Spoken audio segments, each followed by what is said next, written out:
नमस्कार दोस्तों। Ocean network में आपका स्वागत है। मैं हूं ओमकार चौधरी। आज दो विषयों पर बात करेंगे। एक तो हमारे पड़ोसी देश नेपाल में जो कुछ हुआ है पिछले कुछ दिनों में, जिस तरह वहां की पार्लियामेंट को, वहां की सुप्रीम कोर्ट को, वहां मंत्रियों के घरों को, यहां तक के प्रधानमंत्री आवास को भी आग के हवाले कर दिया गया, जिस तरह केपी शर्मा ओली की विदाई हुई, उनकी सरकार की विदाई हुई, और अचानक एक नया नाम आया बालेंदु शाह का, जो काठमांडू के मेयर हैं। और उनके बारे में यह भी कहा जाता है कि वो अमेरिका परस्त हैं या डीप स्टेट के आदमी हैं। तेजी से उनका नाम चला नेक्स्ट प्राइम मिनिस्टर के लिए। फिर अचानक दो दूसरे नाम आए, उनमें भी अगर अंतरिम प्रधानमंत्री के तौर पर किसी ने शपथ ली तो वो हैं सुशीला कार्की। सुशीला कार्की कौन है? जिन्होंने बनारस यूनिवर्सिटी से स्नातक की डिग्री ली और जो वहां पहली महिला चीफ जस्टिस बनी और अब प्रधानमंत्री, अंतरिम प्रधानमंत्री। और उनके कुछ इंटरव्यूज आए हैं, उनके कुछ बयान हैं, भारत के प्रति जो उनकी विचारधारा है, जो उनका अनुराग है, जो उनका विश्वास है भारत की लीडरशिप पर भी, प्रधानमंत्री मोदी पर भी, इससे कई सवाल खड़े होते हैं। एक ही झटके में डीप स्टेट कहें, अमेरिका कहें, वो भी आउट, कम्युनिस्ट कहें या चीन के पिट्ठू कहें, वो भी आउट। और अचानक नेपाल में एक ऐसी लेडी अंतरिम प्रधानमंत्री के तौर पर आ गई जो अब भारत की और भारत की लीडरशिप की प्रशंसा कर रही है। इसको डिकोड कराएंगे।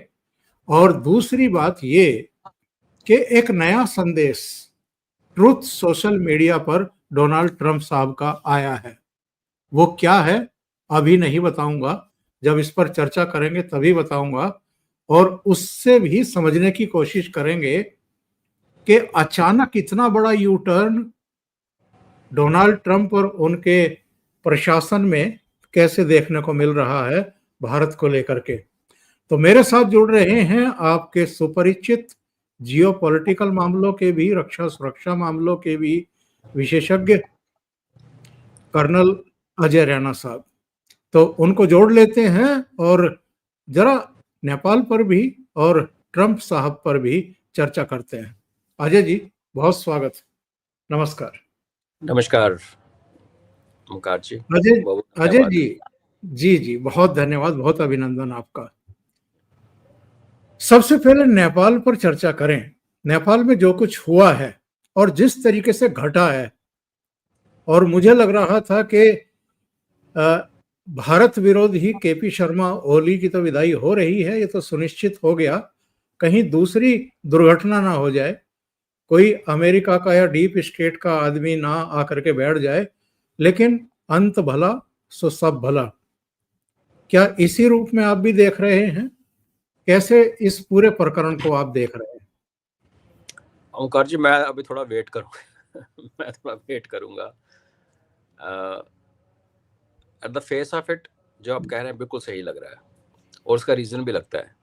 देखिए, नेपाल में जो हुआ उसके काफ़ी विश्लेषण हो चुके हैं, सो रिपीट करने की ज़रूरत नहीं है। बट ऑर्गेनिक इश्यूज भी थे, बाहर की प्रॉब्लम्स भी थी, चाइना के गोद में बैठा हुआ था नेपाल, वो हमारे लिए भी सिरदर्द बन गया था।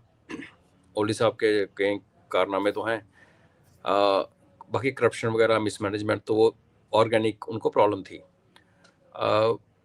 एक और अगर आप देखें तो 2017 तक नेपाल जो था वो पूरी तरह अपने इंटरनेट और कम्युनिकेशन के लिए भारत पे डिपेंडेंट था। 2017 में इसने पहली बार जाके अपना जो नेट है कि उसको चाइना से कनेक्ट किया था। और फिर पिछले साल ही ये बातें आनी शुरू हो गई थी कि क्या जैसे चाइना ने अपने देश में पूरा बंद कर रखा है, बाहर वाले अंदर आ नहीं सकते, इंटरनेट उनका अपना, हर चीज़ ही अपनी है, और उनका इनफैक्ट जो अलीबाबा स्टोर है वो अमेजोन से बहुत बड़ा है। तो खबरें आनी शुरू हुई थी कि नेपाल भी शायद उसी हिस्से का एक, उसी प्रोसेस का एक हिस्सा बनना चाहता है, जिसमें नेपाल के लोगों को ये इशू था कि भाई चाइना पे क्या भरोसा करें, वो हमें तो चलो यही था कि बाहर का प्रोपेगेंडा आता है, लोगों का दिमाग खराब होता है, तो उसकी, जैसे पाकिस्तान ने भी किया है फायरवॉल बीच में, आपको याद होगा, वहाँ पे आप ट्विटर वगैरह वीपीएन के बिना एक्सेस नहीं कर सकते आज। तो तब यही शंका तो लोगों ने कहा था अरे ज़्यादा पुलिसिंग करनी ठीक नहीं, और चाइना पे क्या भरोसा है। तो मल्टीपल प्रॉब्लम्स थी, भारत और चाइना, यूएसए दोनों को अनकंफर्टेबल भी फील हो रहा था जब चाइना का राइज हो रहा था इसके अंदर, नेपाल के अंदर। और अगर हम ये अभी मान के चलते हैं कि चाइना को यहाँ से खदेड़ दिया गया जैसे बांग्लादेश से खदेड़ा है, तो फिर जिसने किया है, जिसमें बारबरा फाउंडेशन का नाम आता है, ये हामी नेपाल, उसकी फंडिंग यूरोप, क्या कहते हैं उसको, अमेरिका से आई है, तो अभी सब सामने आ गया है। लेकिन इसमें 2-3 चीज़ें हुई। एक तो जितना वायलेंस हुआ ना, आई थिंक वो शायद नेपाली करैक्टर और नेपाली सभ्यता के साथ जाता नहीं है, कि आपने लेडीज़ को मारा, आई मीन बड़े निहत्थों पे वार किया, वो थोड़ा अजीब था। दूसरा, लोगों ने, वो जनरेशन जिसने राजशाही भी देखी थी, जिसने वो राजमहल के अंदर हुए हत्याकांड भी देखा, जिन्होंने बाद में माओइस्ट का साथ जो हुआ, जो तब हत्याएं हुई, वो भी देखी, झेली, तो वो जनरेशन आज मौजूद है।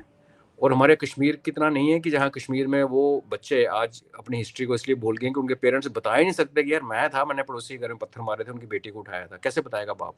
वहाँ वाला ऐसा स्टिग्मा वहाँ नहीं है, क्योंकि उन लोगों ने ऐसा कुछ किया नहीं, उनके साथ हुआ, वो रिसीविंग एंड पे थे। तो एक जो कहते हैं ना, आपकी देश की मेमोरी, डीएनए में वो चीज़ें रहती हैं।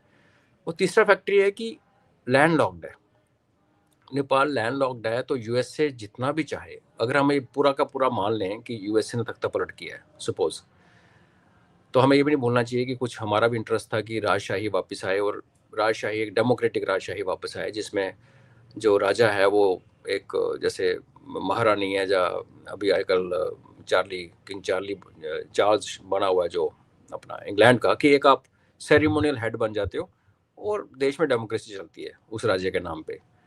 तो कुछ हमारी भी ये इच्छा थी कि ऐसा हो, लेकिन अगर हम ये मान लें कि सब कुछ यूएस ने कराया, तो भी यूएस की लिमिटेशन है, उसको कुछ भी करने के लिए नेपाल के लिए उसको हमारे ऊपर से उठ के जाना पड़ेगा। और हम पाकिस्तान की तरह तो है नहीं कि अफगानिस्तान के लिए रास्ता खोल दे, जाओ मारो मुसलमानों को, हमारे ऊपर से जाओ, हमें डॉलर्स दो, हमारे अंदर से अपनी ये रसद लेके जाओ, और हमारे भाई जो हैं उम्मा के उनको मारो, ऐसा तो हमारा कोई कॉन्सेप्ट नहीं है। तो यूएसए की लिमिटेशंस हैं, तो हमें सरप्राइज नहीं होना चाहिए कि, और ये भी बात, चौथी बात ये मैं बताऊं कि ये आज का नहीं है, ये प्रोसेस लगभग 10 साल से इसमें काम हुआ है, उसमें पिछले 1.5-2 साल में ज़्यादा काम हुआ है। और उसका हमें देखने में एक सबूत मिला था जब पिछली बार ओली साहब मिलने गए थे शी जिनपिंग को, तो शी जिनपिंग ने काफ़ी उसको रूडली उससे पेश आए थे, और शी जिनपिंग साहब बांग्लादेश के प्राइम मिनिस्टर को भी रूडली पेश आए थे। आई थिंक उनको पता चल जाता है पहले ही कि मेरा पैर उखड़ने वाला है। आप देखिए शेख हसीना को उसने बड़ा रूडली अटेंड किया था लास्ट टाइम, लास्ट विजिट, और सेम इसके साथ हुआ था। तो पॉसिबल उसको समझ आ गई थी कि वो चाइना उसमें से गेम लूज कर रहा है। तो ये जो लंबी प्रोसेस है, हो सकता है कि जब भारत के रिश्ते यूएसए के साथ अच्छे थे, और मैं जैसे कहता रहता हूँ हमेशा कि ट्रंप को आप साइड पे रखें, तो हमारा आपस में एजेंसीज का, पेंटागन के साथ हमारा रिलेशन काफ़ी ठीक रहा है। स्टेट डिपार्टमेंट हमारे प्रॉब्लम खड़ी करता है, पेंटागन का हमेशा, कि वो फौजी को समझते हैं, स्ट्रेटजिक उसकी अंडरस्टैंडिंग होती है। तो देयर इज अ पॉसिबिलिटी कि शायद हमने भी कॉपरेट किया हो। और आज ये सिचुएशन बन गई है कि अमेरिका ये जो करने के बाद, या तो ये पहले का एक फार्मूला हो, हमारे एग्रीमेंट हो आपस में, जहाँ हो सकता है कि आज की हालत जिसमें कि भारत को अमेरिका बुली नहीं कर सकता, ये वही अमेरिका है जिसने भारत की ज़मीन के अंदर ही सीआईए को भेज के तिब्बतियन ट्रुप्स को ट्रेन करके चाइना के खिलाफ लड़ाया था। वो 60s की बात है, 62 में हम हारे हुए थे, चाइना के बाद वल्नरेबल थे, वीक थे, अमेरिका से मदद मांगते थे, तो उन्होंने बोला ऐसा करो, तुम अंदर युद्ध लड़ाओ, और तुम्हारी टेरिटरी का, कलिम्पोंग का और बाकी इलाकों का इस्तेमाल करूंगा। आज भारत वो नहीं है। तो ये भी हो सकता है कि ये जो बदलती हुई रिलेशनशिप का जो प्रोफाइल हमारा और बड़ा, एटलीस्ट लीडरशिप के लेवल पे, उसके बाद ऐसा हुआ है कि भारत को एक लीवे दी है यूएस ने, विद अंडरस्टैंडिंग जो भी होगा। और इसलिए हमें दिख रहा है कि एक प्रो भारतीय जो चेहरा आया है, बिकॉज देखिए ये वो मैडम है, कार्की मैडम, जिसने करप्शन के खिलाफ आवाज़ उठाई थी, इनको माओइस्टों ने इम्पीच करने की कोशिश की, जैसे हमारे एक जज साहब को इम्पीच करने का काम चल रहा है। काफ़ी लोग कहते हैं कि जो नेपाल में जो ऑर्गेनिक जो लोगों को हुआ भावना आई कि बहुत हो गया यार अब करप्शन, उसकी जन्मदाता यही है। ऑफ कोर्स इनका वायलेंस में, फंडिंग में कहीं नाम नहीं आता। तो एक तरीके से देखा जाए तो ठीक है, अपने देश के लिए वेल मीनिंग थी। अब हमारे देश में भी अन्ना हजारे साहब वेल मीनिंग थे, उन्होंने एक दूध पैदा कर दिया, हमारे पल्ले डाल दिया केजरीवाल। अदरवाइज जब वो मूवमेंट शुरू हुई थी, आपको याद होगा, हम सारे फैसिनेटेड थे। केजरीवाल के सीएम बनने तक भी हम फैसिनेटेड थे, काफ़ी सारे लोग। पता नहीं मेरे को, आपको तो नहीं पता, पर मैं दिल्ली में था उन दिनों, तो मुझे याद है। और अन्ना हजारे के प्रोटेस्ट में तो रात को हम बैठते भी थे वहाँ पे हाजिरी देने के लिए। तो समय समय हाँ मैं सच है, सच अपने बात है। मैं अपने ड्राइंग रूम में बहस किया करता था कि ओके। ये एक अच्छा बंदा आया है, ये काफी हद तक चीजों को ठीक कर देगा, जी। लेकिन सभी के अरमानों पे पानी फेर दिया इसने। तो अब इसलिए मैंने जब आपने कहा ना कि आप, मैं सहमत हूँ, और मैं आशा करता हूँ और मैं ये प्रे करता हूँ कि जैसे हम असेस कर रहे हैं ऐसा ही हो। हमारा एक नेपाल के साथ अच्छा संबंध बना रहे, अंडरस्टैंडिंग बनी रहे, हमको बिग बुली ना बने, इक्वल। हम भारत ने हमेशा अपने छोटे से छोटे देखो बराबर माना है, हालांकि एलिगेशन लगते रहे हैं हमारे ऊपर। उस पर अगर हम इसको सिक्योर कर सकें, जैसे हमने भूटान के साथ रिलेशन अच्छे हैं, इनके साथ हो सके, तो एक ये हम सबके लिए अच्छा है। अमेरिका की लिमिटेशन है, एक उसकी कैपेबिलिटी की बात होती है। जब एक लैंडलॉक्ड, उसको अमेरिका को देखो पाकिस्तान के का कितना न्यूसेंस बर्दाश्त करना पड़ा, बिकॉज उनको अफगानिस्तान पहुंचना था, रास्ता चाहिए था। और इधर भारत के साथ रिलेशन खराब हो रखे हैं, ऊपर से भारत पाकिस्तान नहीं है, पावरफुल है। तो हो सकता है ये आज का कॉम्प्रोमाइज़ हो, या पहले की सेटिंग थी कि भाई ऐसा ऐसा होगा। और क्योंकि भारत तख्ता पलट नहीं करता, हम लोग रजीम चेंज में विश्वास नहीं करते, ये काम सी एक है। और इसमें डेफिनेट नज़र आता है अमेरिकन फुटप्रिंट, वो उसको इग्नोर कर नहीं सकते। ऑर्गेनिक, और किसी ने भी कहा भी कि नहीं नहीं ये तो उनकी अपनी प्रॉब्लम थी। हर देश में जहाँ रजीम चेंज हुआ, अपनी प्रॉब्लम तो होती है ना, उसी में आगे तड़का लगाते हैं वो ग्राउंड सही तैयार है। करते हैं। तो let's hope for the best, उम्मीद करते हैं कि सब ठीक होगा। वैसे तो आपने बहुत सारे विषयों को एक तरीके से अंडरलाइन कर ही दिया है, लेकिन कुछ सवाल तो दिमाग में उठते हैं अजय जी। जी। लगभग 60 घंटे के भीतर इतना बड़ा कांड हो जाना, पार्लियामेंट को फूंक देना, सुप्रीम कोर्ट को फूंक देना, प्रधानमंत्री आवास, पूर्व प्रधानमंत्री की पत्नी की जला करके हत्या कर देना, मंत्रियों को निवस्त्र करके पीटते हुए नदियों में फेंक देना। जैसा आपने भी कहा कि ये नेपाल की कल्चर नहीं रही है, उसकी संस्कृति नहीं रही है, इस तरह के लोग वहां नहीं रहे हैं। लेकिन ये कैरेक्टर जो चेंज हुआ है, ये कौन लोग थे? आग लगाने वाले, पीटने वाले, हत्या करने वाले, ये आम नेपाली कल्चर के लोग तो नहीं हो सकते ना। बिल्कुल मैं आपसे सहमत हूँ। पिछले 20 साल में मिशनरीज ने बहुत काम किया है नेपाल में, और मिशनरीज से ज़्यादा जिहादियों ने बहुत काम किया है। आईएसआई ने वहाँ पे बहुत ज़्यादा होल्ड रखा है। और आप, हम सब समझते हैं कि कम्युनिज्म जो ये फैलाते हैं, इनके हिसाब से तो ईश्वर है ही नहीं, ये किसी धर्म को नहीं मानते। कम्युनिज्म की हिस्ट्री तो ये है ना कि ये सब बकवास है। लेकिन यही कम्युनिस्ट जो हैं आज इस्लामिस्ट के साथ जुड़े हुए हैं हर जगह, क्योंकि उनको लगता है कि जहाँ पे उनकी हार हो रही है ना, इन्होंने जो एज ए गवर्नेंस का मॉडल जो सामने रखा, सारी कम्युनिस्ट कंट्री फेल हुई। फिर इनका जो हड़ताल वाला मॉडल है, इनको जगह जगह पिटाई भी हुई। तो इन्होंने एक नया मॉडल चुन लिया है जिसमें इस्लामिस्ट को साथ रखते हैं, जो हिंसक हैं, वायलेंट हैं, और उनको किसी को मारने मुरने में, आप सबको पता है, उसमें उनको फर्क नहीं पड़ता। तो ये इस्लामिस्ट जो आए, डेमोग्राफी चेंज हुई, ये भी एक रीज़न था जो मेरे से छूट गया, कि वो जो जनता, वो जनरेशन जिसने हत्याएं देखी, सब देखा, उन्होंने ये भी देखा कि एक पूरी तरह का हिंदू राष्ट्र कैसे कैसे इसमें डेमोग्राफी चेंज आया पिछले 20 साल में, जिसमें लोग क्रिश्चियन भी बने हैं और इस्लामिस्ट में प्रॉब्लम ये है, जैसे कि बर्मा में भी हो रहा है, वहाँ के जो जिहादी हैं, वहाँ जो मुल्ले हैं, वो पाकिस्तानी हैं। बर्मा में भी ये हुआ है। और आईएसआई का गढ़ है नेपाल के अंदर, हमारे काफ़ी सारे टेररिस्ट, आपने पिछले 2-3 साल में देखा होगा कि जम्मू में इनकाउंटर हुआ, ट्रक के अंदर छुपे हुए थे, ट्रक के अंदर बंकर बना, वो सारे के सारे नेपाल से आते हैं। वो पाकिस्तान से निकलते हैं टिकट लेके, दुबई की, श्रीलंका की, वहाँ से फ्लाई करते हैं नेपाल, और नेपाल से उनको बिना हथियारों के यहाँ भेज दिया जाता है। हथियार यहाँ ऑलरेडी हैं। तो जब आपने एक विचारधारा को पनपने दिया अंदर एज ए प्लान।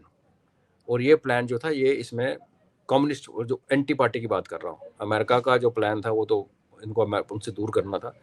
तो उसका रिजल्ट आप देख रहे हैं। आपने बड़ा अच्छा पॉइंट निकाला, इनका करेक्टर का पार्ट नहीं है, लेकिन नेपाली करेक्टर चेंज हो चुका है। अगर आपका 10 से 15% पॉपुलेशन भी डिफरेंट चली जाए, और अमेरिका ने, सबको पता है, फंडिंग आई है यहाँ पे लोगों को नास्तिक बनाने के लिए। जैसे आपने सनातन छोड़ा और आप बहुत अच्छे हो, आप कहते हो कि सनातन भी सब ऐसे है, इस्लाम भी ऐसे है, क्रिश्चियनिटी भी ऐसी, आपका नाता टूट गया। और आप थोड़े वीक हो और आप कन्वर्ट हो गए, तो एक नया जो कहता है ना, मुल्ला भी 7 बार नमाज पढ़ता 5 की जगह, तो ये लोग होते हैं। और फिर एक बात और है, इसमें जब फायरिंग हुई थी उसमें भी शुरू में ये निकल के आया था कि पुलिस ने कहा था हमने फायर नहीं किया, हमने रबर की गोलियां चलाई हैं, ये जो मारे गए हैं बच्चे एक्चुअल बुलेट फायर हुए हैं। और वो ऐसे संभल में हमारी घटना हुई थी। और लास्ट पॉइंट ये है कि जब अगर 5-6 लोग हों 50 के भीड़ में, जो कि ये करना चाहते हैं, आगजनी करना चाहते हैं, मारना चाहते हैं, जब वो शुरुआत करते हैं ना, फिर एक मॉब मेंटलिटी बन जाती है, फिर सारे ही उसमें उसमें खिंचे हुए चले जाते हैं। ये एक ह्यूमन साइकिल है। तो बिल्कुल करेक्टर चेंज हुआ है नेपाल का, और उसका रिजल्ट हमारे सामने है जी। दूसरा पॉइंट, अचानक बालेंद्र शाह का नाम चलता है। ये खबरें भी आती हैं कि रैपर से ये मेयर बन गया काठमांडू का। उसके बाद ये भी खबरें आई कि ये अमेरिका का पिट्ठू है और अमेरिका परस्त भी है। फिर ये खबरें चलनी शुरू हुई कि डीप स्टेट का ये पहरवा है, एजेंट है, या जो भी कुछ कह लीजिए। फिर अचानक ये बाइट्स आनी शुरू हुई, युवाओं ने कहना शुरू किया कि हमें मोदी जैसा प्रधानमंत्री चाहिए। और उसके बाद सेकंड थिंकिंग थॉट शुरू हुआ, और ये सुशीला कार्की का नाम सामने आया। उनके कुछ इंटरव्यूज आए हमारे टेलीविजन चैनलों पर भी, नेपाल के भी कुछ मीडिया हाउसेस के उसमें। और उन्होंने फिर उनका बैकग्राउंड आया, बनारस यूनिवर्सिटी से पढ़ी हुई हैं, और उनके भारत के प्रति उनके सकारात्मक बयान, और मोदी जी की प्रशंसा करती हुई दिखाई दी एक आध इंटरव्यू में वो। और उसके बाद फिर उनको अंतरिम प्रधानमंत्री की शपथ दिलाई गई। कहीं कोई कड़ी जोड़ी जा सकती है क्या, या कोई कुछ हुआ है? देखो, at the face of it Omkar ji, सबसे आसान काम होता है आग लगाना। सबसे आसान काम, माचिस निकाली, जैसे हमारे राहुल जी कहते हैं, केरोसिन छिड़का हुआ है, आग लगा दो। समझदार आदमी जो आग लगाता है ना, तो ये समझता है कि कल को आग उसके घर तक पहुंचेगी। आज आपने ओली साहब को निकाल के बाहर फेंक दिया, पुराने प्राइम मिनिस्टर की वाइफ को मार दिया, दूसरे प्राइम मिनिस्टर के कपड़े फाड़ दिए, और सिस्टम इतना करप्ट हो चुका है कि आपको लगता है कि अब आप आए तो अगला नंबर आपका भी हो सकता है 2 साल के बाद। वो एक ह्यूमन पॉइंट है।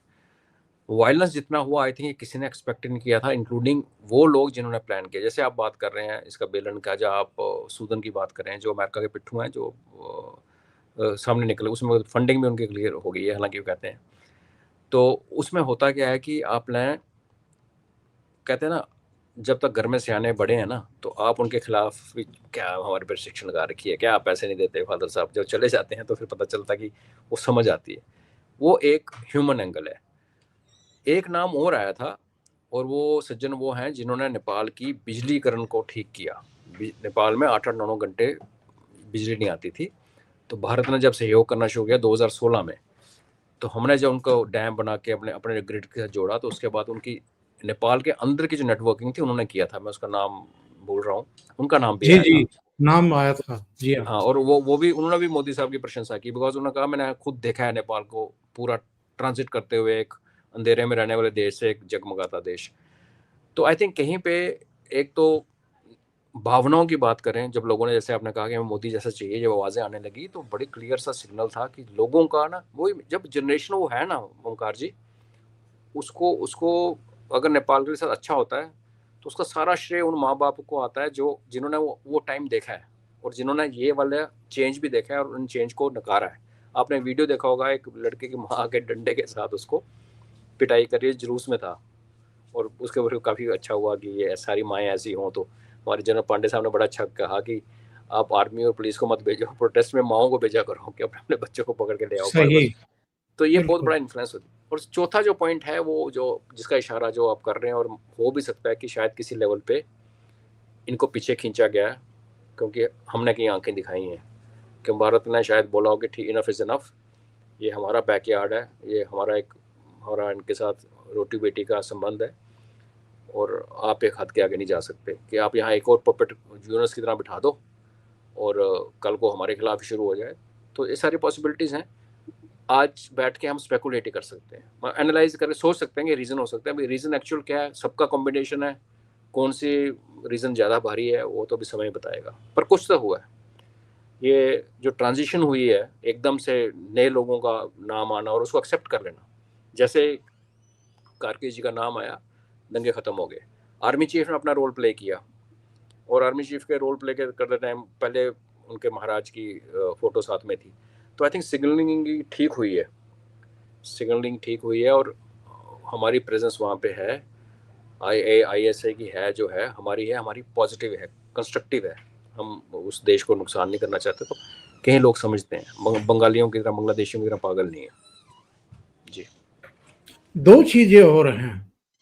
श्रीलंका में जब हुआ था कोई फेस नहीं था, बांग्लादेश में भी जब हुआ शुरू में कोई फेस दिखाई नहीं दिया था, बाद में समझ में आया कि बांग्लादेश में कुछ ताकतें थी, यूनिवर्सिटी की कोई स्टूडेंट विंग थी, उसका कोई नेता था जिसको ये मोहम्मद यूनुस अमेरिका में भी लेकर लेकर गया था, और क्लिंटन के सामने उसको परिचय भी करा रहा था कि इसने ये सब कराया, हम तो पीछे से बस देख रहे थे।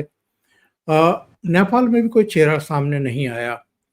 एक तो बिना चेहरे के जो ये सत्ता पलट के हिंसक आंदोलन हो रहे हैं, ये क्या है एक्चुअल में। नंबर दो, पाकिस्तान का यूथ भी, जब हम वहां के वीडियो देखते हैं लोकल, या नेपाल का यूथ भी, दोनों देशों के यूथ की आशा की किरण कौन है? नरेंद्र मोदी। पाकिस्तान का यूथ भी कहता है कि काश हमारे यहाँ नरेंद्र मोदी जैसे प्राइम मिनिस्टर होते, और नेपाल के युवाओं ने भी ये कहा है कि हमें नरेंद्र मोदी जैसा प्राइम मिनिस्टर चाहिए। ये जो श्रीलंका, बांग्लादेश और नेपाल के जलने पर यहाँ कुछ लोग तालियां बजाने लगते हैं, खुशी से उछलने लगते हैं, और ये जो आवाजें आई हैं पाकिस्तान के युवाओं की और नेपाल के युवाओं की, ये इनके लिए निराश करने वाली चीजें हैं। जो यहाँ रिजीम चेंज करना चाहते हैं, नरेंद्र मोदी को चलता करना चाहते हैं। दूसरे, ये जो कोई फेस नहीं है, 3-3 देशों में तख्ते उलट दिए गए, ये क्या है?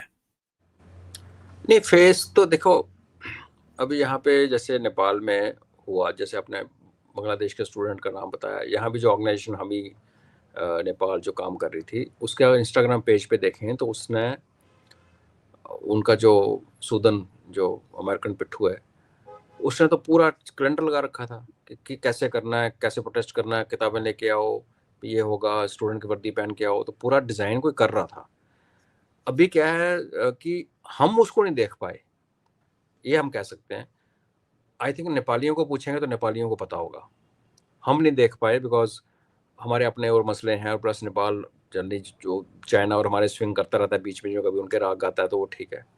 बांग्लादेश में भी अगर आप देखें कि हमारी जो जनरल नॉलेज थी बांग्लादेश के बारे में कितनी थी, जब तक हसीना थी, सही। इवन सरकार लेवल के ऊपर भी देखिए, हम हसीना को एक्सेप्ट करते रहे, हालांकि वो करप्ट हो चुकी थी, उसने काफ़ी मिसमैनेजमेंट करना शुरू कर दिया था, और वो 88 ईयर्स के, आई थिंक 85 प्लस थी, और हम फिर भी उस पर बेट कर रहे थे, और ये नहीं सोचा कि कभी टपक जाएगी नेचुरल रीजन से, तो उसके बाद हम क्या करेंगे।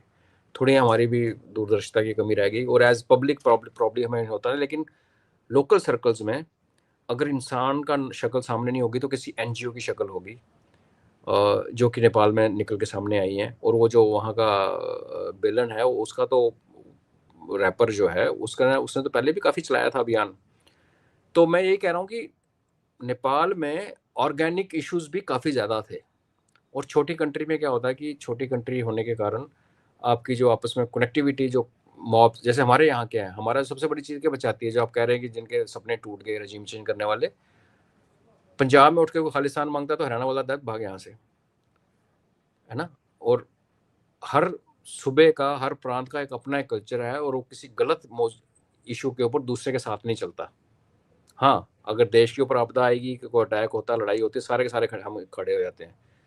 भारत जैसे देश को, सारे स्टेट्स को इकट्ठा करना, मोदी साहब के सामने खड़ा करना, वो तो फिर इनके मुंगेरी लाल के हसीन सपने हैं। वाइस प्रेसिडेंट के इलेक्शन में को औकात पता चल गई। अभी यही इनको समझ आ रहा किसने वोट कहाँ डाला, किसने पेन कहाँ खराब कर दिया। तो ये तो उनके सपने रहेंगे। बट मेरा ये मानना है कि नेपाल में भी और बांग्लादेश में भी चेहरे थे जो शायद हमारी नज़र में नहीं आए, और जहाँ पे चेहरे नहीं भी थे तो वहाँ एक संस्था सामने थी जो कोई ना कोई काम कर रही थी बैकग्राउंड में। उसके बिना नहीं होता। आप गाइडेंस के लिए, इंस्पिरेशन के लिए हमेशा देखते हो किसकी तरफ, अदरवाइज वैक्यूम में चीज़ें नहीं ग्रो करती। जी। और जो यहाँ तालियां बजाते हैं जब पड़ोसी देशों में आग लगती है, सत्ता पलट होती है, उनके तालियां बजाने और उनकी उम्मीदों पर जो तुषारापात हो रहा है, उस पर क्या कहेंगे अजय जी? बड़ी खुशी होती है, तालियां बजाते रहे, रोते रहे। कहते हैं ना, बंद कई बार आंसू निकल आते हैं खुशी के मारे भी और रोते हुए भी। इनके आंसू चलते रहने चाहिए जैसे भी हो। जब किसी पड़ोस में आग लगी हो तो वैसे हमारा सनातन कहता है कि हमें खुश नहीं होना चाहिए। ये इसलिए खुश होते हैं कि ऐसा यहाँ भी होगा, जो जी। इनके सपने हैं, जो नहीं होगा, जो उल्टा होके जो मर्जी कर लें। और रही बात मोदी साहब को गिराने की, तो मैंने कह दिया वाइस प्रेसिडेंट का से इलेक्शन, उससे ज़्यादा क्या दिखेगा इनको। Let's see. अब आगे बढ़ते हैं साहब। ये डोनाल्ड ट्रंप को क्या हुआ है? ट्रंप साहब ने एक अपने ट्रुथ सोशल मीडिया पर अभी कुछ ही घंटे पहले एक मैसेज दिया है। इस मैसेज का मैंने अनुवाद किया है और इसका कुल मिलाकर के जिस्ट ये है, मैं सारा ना पढ़ करके दर्शकों को बता दूं। इन्होंने कहा है कि जो कुछ चल रहा है रूस और यूक्रेन के बीच में, एक्चुअल में ये नाटो की लड़ाई है। दूसरा, उन्होंने कहा है कि ये यूक्रेन के प्रेसिडेंट और अमेरिका के पूर्व प्रेसिडेंट जो बाइडेन की लड़ाई थी।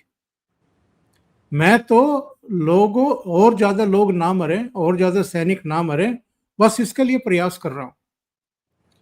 इनका यह भी कहना है कि नेटो को, यूरोपियन यूनियन को, इनको मिलकर के चीन पर 50 से 100% टैरिफ लगाना चाहिए, रूस पर भी लगाना चाहिए। क्या है ये शिफ्ट दिखाई दे रहा है? भारत का जिक्र नहीं किया इन्होंने। ये तो अभी 2 दिन पहले तक भी यूरोपियन यूनियन को सलाह दे रहे थे कि भारत और चीन दोनों पर आप 100% टैरिफ थोप दो। भारत का नाम अचानक कैसे धीरे से इन्होंने इसमें से निकाल दिया? दो कारण है। एक तो यूरोपियन यूनियन को जिन्होंने बोला, उन्होंने आगे से शट अप कॉल दे दी कि तो अपना रास्ता नाप, Bharat can not be ignored. और दूसरा रीज़न ये है कि जब ये भारत के पीछे पड़ा था, तब आई थिंक आपके शो पे मैंने कहा था कि इसकी औकात नहीं है अमेरिका की कि तीनों को, रशिया, चाइना और हमें इकट्ठा चेप सके। तो इसने रशिया के प्रेसिडेंट को अलास्का में बुला के दोस्ती जफ्फी जुफ्फी डाल ली, और चाइना वालों को 90 डेज़ का टाइम दिया, हमें आइसोलेट करने की कोशिश की कि हम अकेले पड़ जाएंगे और हमारे ऊपर चढ़ाई कर देंगे। वो तो ना हम अकेले पड़े, ना हम डरे, और फिर साथ में पुतिन भी खड़ा हो गया और साथ में चाइना भी खड़ा हो गया।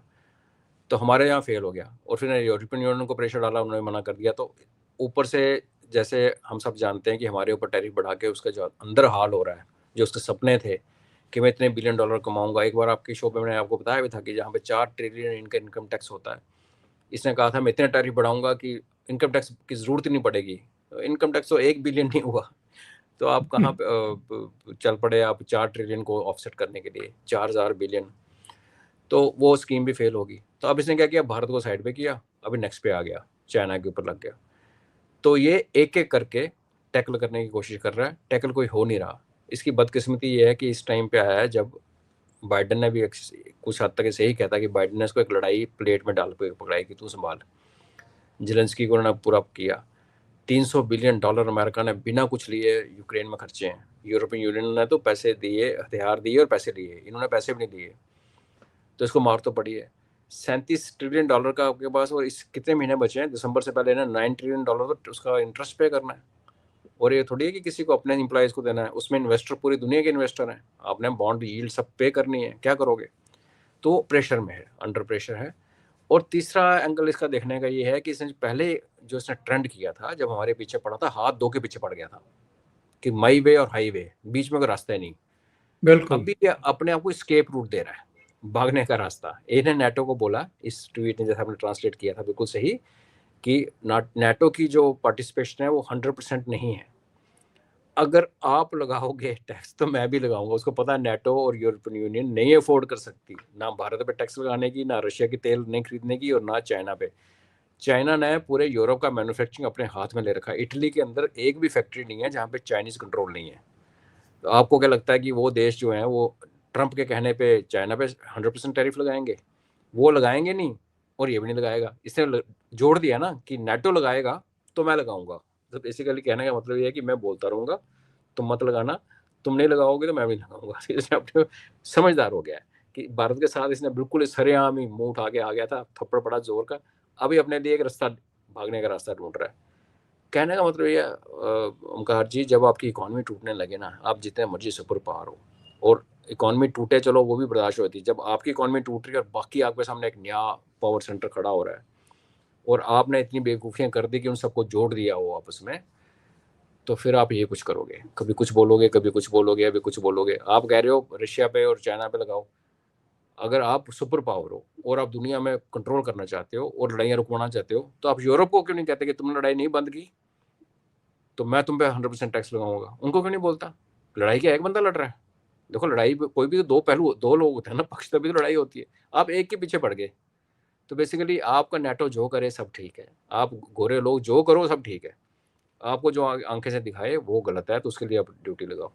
चाइना चाइना के ऊपर ड्यूटी लगाएगा तो चाइना हमारे साथ और घनिष्ठ मित्रता हो जाएगी, डिपेंडेंसी बढ़ जाएगी, और हमारे लिए अच्छा है शॉर्ट टर्म में, 5-10 साल जो हमें भी चाहिए ग्रो करने के लिए। और हम नहीं चाहते इस टाइम कॉन्फ्लिक्ट यहाँ पे हो, और इस लड़ाई में मारा जाएगा हीरा मंडी को। चाइना अगर हमारे फ्रेंडशिप पे उस पे आ जाता है तो फिर ये हीरा मंडी को कौन बचाएगा? अमेरिका तो बचाने से रहा, वो नहीं आने वाला। तो ये मैं हमेशा कहता हूँ, ट्रंप बेवकूफ़ नहीं है, वो गलत डिसीजन ले लेता है। उसके बोलने का और प्रोटोकॉल तोड़ के बकवास करने का एक तरीका है जो गलत है। अदरवाइज वो चलता प्लान से है। उसने पहले भारत को आइसोलेट किया, नहीं काबू आया, अभी भारत को साइड पे छोड़ दिया, नाम नहीं लिया जैसे आपने कहा। रशिया के साथ तो कभी कहता मैंने 2 घंटे बात कर ली, पुतिन से 3 घंटे बात कर ली। अब चाइना को टारगेट कर रहा है, और टारगेट किसको कर रहा है? यूरोपियन यूनियन को कहता तुम करो, नेटो को बोला तुम कुछ पे सैंक्शन लगाओ तो मैं लगाऊंगा, उन्होंने लगाने नहीं। तो बेसिकली नहीं, उसने ये भी कहा इस ट्वीट में, इस संदेश में, कि यूरोप के कई देश जो हैं वो रूस से तेल खरीद रहे हैं, ईंधन खरीद रहे हैं, कि वो ईंधन खरीदना बंद करे तो फिर मैं सोचूं आगे। सोचूंगा। यानी तुझे तुझे अब पता लगा है कि यूरोप के देश वहां से ईंधन खरीद रहे हैं, और तू भी तो खरीद रहा है भाई, यूरेनियम फर्टिलाइजर खरीद रहा है, यूरेनियम खरीदना यूरेनियम यूरेनियम खरीदता है। तो तू पहले बंद कर, उसके बाद यूरोप के देशों को कहे या भारत को कहे। ये अभी तक हम कहते थे कि तू हमें बोल रहा है, तुम चाइना को नहीं बोलता, तू टर्की को नहीं बोलता, तू यूरोपियन यूनियन को नहीं बोलता। अब कोई यूरोपियन यूनियन के अंदर से उठ के बोलेगा ट्रंप को कि हमारे बंद करने से पहले तू बंद करा। बिकॉज ये चाहता है वहां से तेल खत्म ना आए, सप्लाई आए। अमेरिका जो ड्रिल बेबी ड्रिल का नारा लगाया था, वो तेल ये लोग खरीदें, तेल और गैस। वो यूरोप को सस्ती नहीं पड़ती, बहुत महंगी पड़ती है। वो अपना फायदा देखता है। और जो वेस्ट एशिया है, अगर रशिया ऑयल की सप्लाई से निकल जाए डायरेक्टली या इनडायरेक्टली जो हमारे थ्रू, तो वेस्ट एशिया में इतनी कैपेबिलिटी ही नहीं है कि पूरी दुनिया को ऑयल सप्लाई कर सके। यूएई की 9 स्टेट्स में से आई थिंक 2 या 3 ड्राई हो चुकी हैं, तेल खत्म है। और ये जो $50-60 के नीचे की गेम, जो $47 $48 पे जो उनका चल रहा है, उस चक्कर में उसका जो प्रेशर पड़ रहा है यूएस की स्टॉक एक्सचेंज के ऊपर, वो अलग बात है। क्योंकि जब ऑयल ऊपर नीचे जाता है ना, तो लोग फ्यूचर्स और ऑप्शन में जाके पैसा कमाते हैं। यहाँ तो ऑयल मरने पे लगा हुआ है। रशिया को तोड़ने के लिए कह रहे हैं कैप लगा दो $50 की, $47 की। ओंकार जी, हमने अपनी जिंदगी में आज से कितने साल, आई थिंक 20 साल पहले बैरल 120-130 पहुंचते हुए देखी है ऑयल की, याद होगा आपको। और आज हम 40-45 बैरल पे डील करने पे, रशिया को तोड़ने के लिए। तो ये नहीं, आपको दोनों हाथों में लड्डू चाहिए और सिर के मुंह में तीसरा लड्डू, वो नहीं हो सकता। तो आज 1991 का रशिया अमेरिका नहीं है। अगर ट्रंप 1991 में आता, हमारे ऐसे देश जो अपना सोना मॉर्गेज करके बैठे थे, तो ये कर लेता। अब नहीं। अब तो उनसे इसराइल देखो काबू नहीं आ रहा। हाँ, इसराइल जो उसने इसका बच्चा है, उसने उसने कह हमारे दिया साथ, कि उसने कह दिया कि कतर में अगर फिर जरूरत पड़ेगी तो फिर हमला करूंगा। हाँ, और जब पाकिस्तान ने मुंह खोला पाकिस्तान को चुप करा दिया और भारत के साथ ट्रेड डील साइन कर दी। तो ये दिखाता है कि, इसलिए मैं कह रहा हूँ, शी जिनपिंग जब शेख हसीना से नाराज हुआ था, शी जिनपिंग जब कृष्ण ओली से नाराज हुआ था, उस लेवल पे जो लोग बैठे हुए हैं ना, उनको पता होता है कई चीज़ें हमें नहीं नजर आती, उनको सब पता होता है। तो इसलिए दुनिया डिफाइंसिव दिखाती है, आंखें भी दिखाती है, और कहीं झुक भी जाते हैं, और फिर हम एनालाइज करते हैं जो अपनी समझ होती है। लेकिन ये फैक्ट है जो उसको एक्सेप्ट करना पड़ेगा। अमेरिका वो नहीं है जो आज से 20 साल पहले था। दूसरे अजय जी, लास्ट में ये विषय भी ले लें, 4 फोन कॉल प्रधानमंत्री के द्वारा स्वीकार ना करना, उसके बाद जब एससीओ मीटिंग समिट में गए, वहां पर जिस तरह के विजुअल्स आए, जिस तरह की बॉडी लैंग्वेज दिखाई दी, पुतिन साहब की भी, शी जिनपिंग की, मोदी की, फिर पुतिन जी की गाड़ी में इनका 45 मिनट तक बैठ करके 1-to-1 टॉक्स करना, थोड़ा सा उसके बारे में बता भी देना कि भाई हाँ ठीक है, ये टॉक्स हुई है हमारी, कोई दबी छिपी बात थोड़ा है। और फिर अचानक ट्रंप का एक मैसेज आता है, my dear, my very dear friend करके, और महान देश बताते हैं भारत को, जो डेड इकोनॉमी बता रहे थे, और अब अचानक इस संदेश से भारत का नाम गायब। एक दिन पहले का डेवलपमेंट ये कि इन्होंने अपनी गलती मानी, इन्होंने कहा कि 50% टैरिफ लगाना आसान काम नहीं था, और उसकी वजह से अमेरिका के भारत के साथ रिश्ते खराब हुए। इसका मतलब ये है कि ट्रंप अब ये मान रहे हैं, और अभी तो ये भी सूचना आनी शुरू हो गई है कि क्वाड समिट के लिए भी शायद अक्टूबर में पुतिन साहब से पहले ये भारत की यात्रा कर लें, क्योंकि पुतिन साहब आएंगे दिसंबर में, तो वो एक विंडो खोलना चाहते हैं। इसलिए ये मीठे मीठे संदेश आ रहे हैं, माय डियर फ्रेंड बताया जा रहा है मोदी जी को। ये सब एक रणनीति के तहत ही फिर से डोनाल्ड ट्रंप दोस्ती का हाथ बढ़ाने की कोशिश कर रहे हैं। बिल्कुल, ये टिपिकल बिजनेस मैन का जो माइंड है ना, जिसने खुद कन्फेस भी किया है कि मैं ऐसे करता हूँ, पहले मैं गदर मचाता हूँ और फिर मैं दोस्ती करता हूँ, एक उसकी झलक है। भारत ने खड़े होके जैसे फ़ोन कॉल नहीं लिए और बोला जाओ ये है, और उसने डेलीगेशन नहीं भेजा, मगर सेम टाइम पे दो देश, इस साइज़ के देश, हमेशा अपने चैनल्स खुले रखते हैं जो पब्लिक में सामने नहीं आती। काफ़ी सारी बातें होती हैं इधर की उधर की उधर की, जैसे मैंने कहा, इनको जो सरकारों को पता होता, हमें इसलिए नहीं पता चलता बिकॉज हम यहाँ बैठ के बात कर रहे हैं, पता चला कि हांगकांग में अमेरिकन और इंडियन डेलीगेशन बैठ के लगे हुए हैं अपने गप्पे मारने में, कुछ करने में। वो एक है।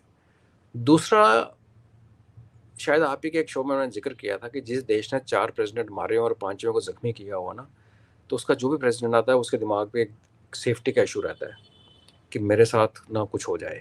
बिकॉज 5 हमारा, ये देखो, एक इंदिरा गांधी जी को मारा, राजीव गांधी तो प्राइम मिनिस्टर नहीं थे, तो वो आज तक हमारे सिर के ऊपर हैंग करता है कि यार ऐसे भी होता है। चार्ली किर्क का जो हत्याकांड हुआ, क्या ये एक मैसेज था? बिल्कुल। क्या ये एक मैसेज था? क्योंकि आज जो आप ट्वीट मेंशन कर रहे हैं, ये उसके बाद आया है। मैं अगर उनका दुश्मन हूँ और मुझे एक सिग्नल देना है तो मैं ऐसे ही दूंगा। मैं इनका जो बहुत घनिष्ठ मित्र है, जो उनका जो जो जो आइडेंटिफाई होता है इनके साथ, बड़ा गलत काम, मतलब उस बंदे का मारना, तो देखो वो हमारे भारतीयों के खिलाफ ही बात करता था, इमिग्रेशन के खिलाफ था। वो आइडियोलॉजी है, मारना तो नहीं जस्टिफाई होता, बट उस लेवल पे तो आपको पता है ना, फिर ये इंसानों की कीमत तो कुछ होती नहीं। तो अगर मैंने ट्रंप को एक मैसेज कन्वे करना है तो मैं ऐसे ही बंदे को टारगेट करूंगा जो हम ट्रंप को रखना चाहते हैं अभी फिलहाल, लेकिन कंट्रोल में रखना चाहते हैं। तो क्या इसका इम्पैक्ट है? तो बहुत सारे हैं। देखिए, आप कुछ भी हो, आप यूएस के प्रेसिडेंट हो, कुछ भी हो, हैं तो हम सारे इंसान। एक बिल्कुल। लेवल पे आके अपनी सेफ्टी, अपनी सिक्योरिटी, अपने बिजनेस इंटरेस्ट, हर चीज़ हमें मैटर करते हैं। ट्रंप के खिलाफ आवाज़ें भी उठ रही हैं कि उसने वहाँ से पैसा कमा लिया, उसने यहाँ से पैसा कमा लिया, उसने ये स्टॉक मार्केट अभी क्रैश करेगी तो पैसा कमाएगा, इसने शॉर्ट सेलिंग कर दी है, वो एलिगेशंस भी हैं। तो एक इंसान जितना मर्जी कहे ना जी, जितना मर्जी फ्लैम्बॉयंट है, मैं परवाह नहीं करता, ऐसा नहीं होता। रात को जब सोता है ना वो, तो दिन का घटना चक्र सामने आ जाता है। तो बिल्कुल। मल्टीपल रीजंस हैं, और हमारा जो स्टैंड रहा है उसमें, और हमारे साथ जो साथ में पुतिन साहब आगे खड़े हो गए, उन्होंने बोला कि भारत और चीन के खिलाफ ऐसी बातें मत करो। चीन ने कहा ये टैक्स वाला जो अनफेयर है, और तब कहा जब चाइना को उन्होंने 90 दिन दे रखे थे पुतिन ने वो स्टेटमेंट तब दिया जब उससे सो कॉल्ड समझौता हो गया था आपस में अंडर हैंड। तो काफ़ी सारे इश्यूज हैं, और इंटरनल जो डोमेस्टिक टर्माइल मचा हुआ है इस टाइम यूएसए के अंदर, जो लोग वहाँ रहने वाले हैं। देखिए उस दिन कल भारतीय का गला काट के उनकी फैमिली के सामने मोटल में, ये क्या दर्शाता है? वो देश जिसकी लॉ एंड ऑर्डर, जिसकी मेडिकल फैसिलिटीज़ की हम कसम नहीं खाते कि यार ऐसा होता है, यार अमेरिका हो, आज देखिए क्या हाल है। और वो उनकी यूनिवर्सिटीज ठप हो रही हैं बिकॉज लोकल बंदे पढ़ने वाले नहीं हैं। अगर चाइनीज़, इंडियन, ज्यूज़ इन सबको निकाल दिया जाए बाहर, तो वहाँ तो यूनिवर्सिटी में स्टाफ को पे देने के लिए पैसा ना बचे। तो आपको डोमेस्टिक आपको परेशानी, इंटरनेशनली आपको एक बड़ी 3 ताकतें सामने खड़ी हैं। इजराइल जैसा एली भी आपके साथ काम नहीं कर रहा। आपने टैरिफ लगाए और अपनी इन्फ्लेशन बढ़ा दी, ऊपर से आपके साथ वाले को किसी ने ठोक दिया 3 दिन पहले। तो बहुत सारी चीज़ें हैं जो इंसान के दिमाग पे खेलती हैं। तो कोई भी रीज़न हो सकता है। Definitely there is a change. निचोड़ ये है कि चेंज है। यू टर्न है कि नहीं, उसके लिए हमें वेट करना पड़ेगा। मैं इसको यू टर्न नहीं बोलूँगा अभी, क्योंकि इंसान फंसा हुआ इंसान कई चीज़ें करता है कि चलो मैं भी टाइम निकालता हूँ। मैं इसलिए कहता हूँ जी, जी। बेवकूफ़ नहीं, वो उसने बिलियन डॉलर्स की उसकी एम्पायर ऐसे नहीं खड़ी की। बट आई थिंक अब सारे ही शतरंज के उस मोड़ पे खड़े हैं कि अब पता नहीं प्यादा किधर से आए और घोड़ा कहाँ से 2.5 कदम चल जाए। सारे ही अपने ताश के पत्ते सीने से लगा के बैठे हैं। Let's see. लेकिन कह सकते हैं कि जो एक मूक रह करके एक प्रेशर बनाया जाता है, उसमें तो हम मोदी को मानेंगे कि उस्ताद हैं। स्ट्रेटजिक और साइलेंस। हाँ, चुप रह करके भी बाजी पलटी जा सकती है, ये मोदी जी ने फिर दिखाया है। जी अजय जी, बहुत बहुत धन्यवाद इतना समय निकालने के लिए और बहुत महत्वपूर्ण मुद्दों पर चर्चा करने के लिए। Thank you so much. धन्यवाद। जय हिंद। नमस्कार। जय हिंद।